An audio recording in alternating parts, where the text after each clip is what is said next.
इस हफ्ते की हमारी कवर स्टोरी है सीरिया का संकट। हर दिन सीरिया से खबरें आती हैं, हर दिन ब्लास्ट की खबरें, हिंसा की खबरें। आखिर हिंसा की आग क्यों नहीं बुझती? क्या है सीरिया का मसला? आइए देखते हैं क्या है सीरिया का सच।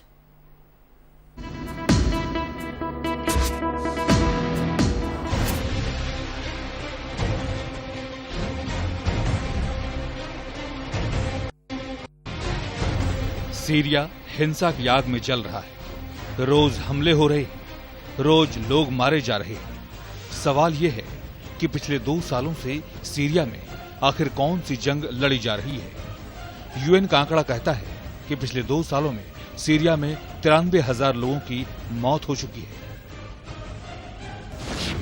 2 साल में 93,000 मौतें। सीरिया में जंग किसके खिलाफ? सरकारी सेना का हमला किस पर? विद्रोहियों की जंग किसके खिलाफ? क्या है सीरिया का सच? सीरिया के हालात के बारे में जानकारियां सामने आ रही हैं, लेकिन सबसे बड़ी बात यह है कि हिंसा से झुलसते इस देश के बारे में जो भी पता चल रहा है वो पश्चिमी मतलब साफ है। पश्चिमी बताना चाहता है वही दिखा रहा है। ऐसे में सबसे बड़ा सवाल यह है कि आखिरकार क्या है। पहली बार हमने कोशिश कि हालात को सीरिया के नजरिए से जानने की। जरा गौर से देखिए। ये भारत में सीरिया के राजदूत रियाद से हमने खुलकर जानने की कोशिश। आखिर 2 साल से चल रहे हिंसक की वजह क्यों नहीं बंद होता है खून खराबा? सीरिया की सरकार से अगर लोगों की नाराजगी इतनी ही है तो असद सरकार हो जाती। इन सब का जवाब अलग तरीके से देते हैं। उनका कहना है कि सीरिया में जो कुछ हो रहा है उसी पर्दे के पीछे से लिखी बहुत कुछ मीडिया प्रोपेगेंडा का हिस्सा है जो दुनिया के सामने लाया जा रहा है। We are facing also from big media propaganda, maybe because they don't have real correspondent in Syria to shift for the people the true what happened in the ground. We are is a big problem in Syria now. We are facing from external intervention by big army of terrorist arms group who get support from Saudi Arabia, Qatar, Turkey, Western state and America.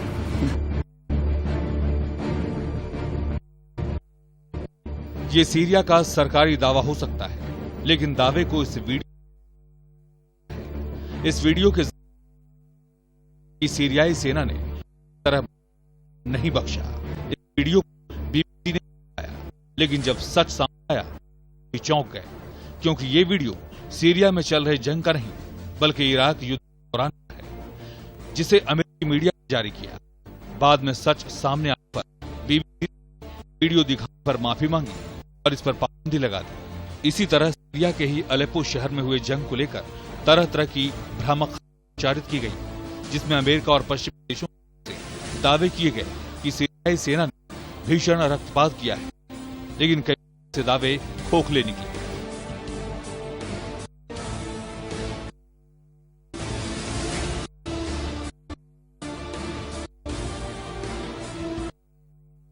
के हालात को ज्यादा निष्पक्ष तौर से समझने के लिए वह पत्रकार से बात की। वे लब्बाद अल चैनल के साउथ चीफ हैं। खास बात है कि अच्छे तरीके से ये बोल सकते। अल अब्बाद सीरिया के हालात सुधर सकते हैं। हर देशों का दखल इतना है कि हालात सुधर नहीं पाते। अभी तक जो यूएन स्पेशल एनवॉय हमारा सीरिया के अंदर है, कम से कम 50,000 मिशनरीज है। और अभी कल जो यूरोपियन वो जर्मन डी विलेट वाले न्यूज़पेपर कह रहे हैं कम से कम 15,500 यूरोपियन जिहादिस्ट वहां पर सीरिया के अंदर है। आप समझ लीजिए इंडिजिनस डेमोक्रेसी ली गई या इसके क्या मतलब होता है? Is a war on Syria. ये तो सबको अभी तक किसने आप फूल कर सकते? Nobody can fool the word. सबको मालूम हो गया ये क्या हो रहा वहां पर। ये तो this only missionaries and it is topple the region. किसी विरोध प्रदर्शन को कुचलने के लिए सैन्य कार्रवाई का इस्तेमाल होता है, इसमें कोई शक। सीरियाई सरकार की सेना ने जुल्म किए हैं और विद्रोहियों पर हमले करने के दौरान निर्दोष लोगों की भी जान गई है। लेकिन विद्रोहियों की ओर कत्लेआम कम नहीं हुए। शहर दर शहर कब्जा करने की मुहिम में विद्रोही गुटों ने भी कहर बरपाया है। देश का अंदरूनी मामला वहां की आवाम सुलझा सकती है, लेकिन सीरिया में चल रही हिंसा में सीधे तौर पर अमेरिका और पश्चिमी देशों का दखल है। सीरियाई सरकार जहां रूस जैसे देश हैं, तो विद्रोहियों को भी अमेरिका और ब्रिटेन जैसे देशों का समर्थन मिल रहा है।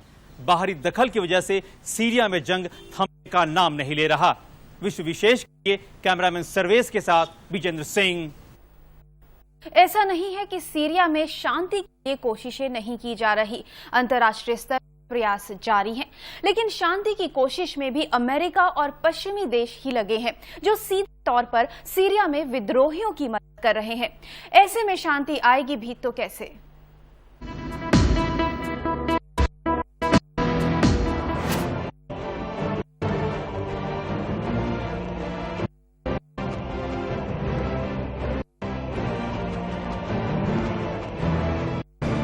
सीरिया में शांति कायम करने के लिए देने वालों का खाका तैयार किया गया है, लेकिन सबसे बड़ा सवाल यह है कि क्या सचमुच सीरिया में इससे शांति आ पाएगी? आप जिनेवा 1 के और जिनेवा 2 क्या फर्क पड़ता? कुछ फर्क नहीं हुआ। आप पूरा 1 साल 5 महीने तक हो गया था जब तक वहां पर पूरा देश खराब हो गया, और अभी कह रहे कर रहा है। आज जो जिनेवा 1 जो अप्रूव कर दिया था, it is approve cessation of all fight, cessation operation, आग नहीं देना पड़ेगा, मशीनरीज नहीं बंद होना चाहिए, फिर डायलॉग इलेक्शन करो। लेकिन अभी तक उन्होंने कोई क्लियर एजेंडा है ना, उनकी विजन है। अगर सरकारी में चेंज ऑफ रिजीम, उनका क्या इससे अलावा क्या करना चाहिए, उसमें कुछ नहीं कर रहे। Only chaos.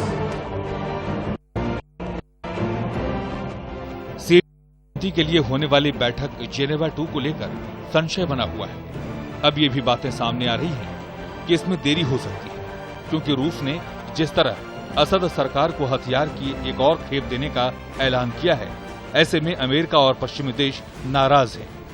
रूस सीरिया को मिग लड़ाकू विमान भी देने के लिए समझौते कर रहा है।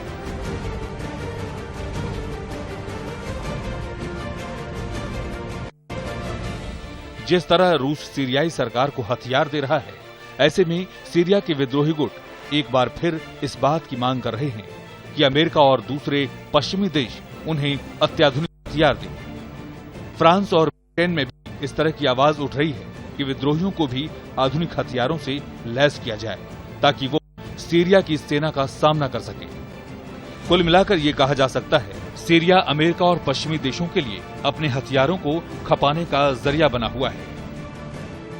अमेरिकन पॉलिसी देख लो, सीरिया के अंदर है, जो अभी अमेरिका में 84 देश में उन्होंने इंटरवीन कर दिया था, और अभी 85 भी हो गया हमारा देश के अंदर। ये मतलब आप देख लो पूरा तारीख में अमेरिका में अंदर क्या देश में खराब है। पहले खराब कर रहे, फिर पहले डिस्ट्रॉय कर देंगे, फिर वो इंटरनेशनल कम्युनिटी बुला देंगे, आप एडजस्ट करना। American is for Wars, longevity of Wars, और उसके बाद मैनेजमेंट ऑफ द क्राइसिस। मतलब उनकी कोई हल नहीं है, कोई हल मानते भी नहीं है। सीरिया के हालात इस मुहाने पर पहुंच गए हैं कि अब ये विवाद इतनी जल्दी वाला नहीं है। सीरिया का समाज विभाजित है और कई गुट एक साथ उभर कर सामने आए हैं। सभी हथियारों से लैस है। ऐसे में समाधान कहां से निकलेगा? सीरिया की सरकार की फिलहाल सीरिया के पूर्वी भाग पर पकड़ थोड़ी कमजोर हुई है। उत्तरी भाग में भी इदलीब से एलेप्पो तक विद्रोहियों का कब्जा है। सीरियाई सरकार राजधानी दमिश्क, दक्षिण और पश्चिम के तटीय इलाकों में अपनी मजबूत पकड़ बनाए हुए है। Our country is secular country, and there is many religions and many ethnics in our country. Most of them support our regime. Did you think there is any regime fight alone and since 2 years and still in the power? Our regime is very strong.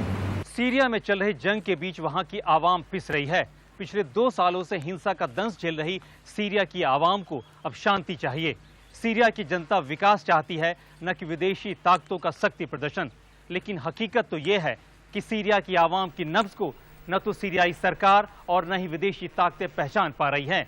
Syria एक मुल्क नहीं बल्कि एक alliance का हिस्सा है, जिसमें Iran भी है और लेबनान का हिजबुल्लाह भी। सीरिया की सरकार को अगर बेदखल किया जाता है तो इसका असर पूरे मध्य एशिया पर पड़ेगा और इसकी गूंज दूर तलक जाएगी।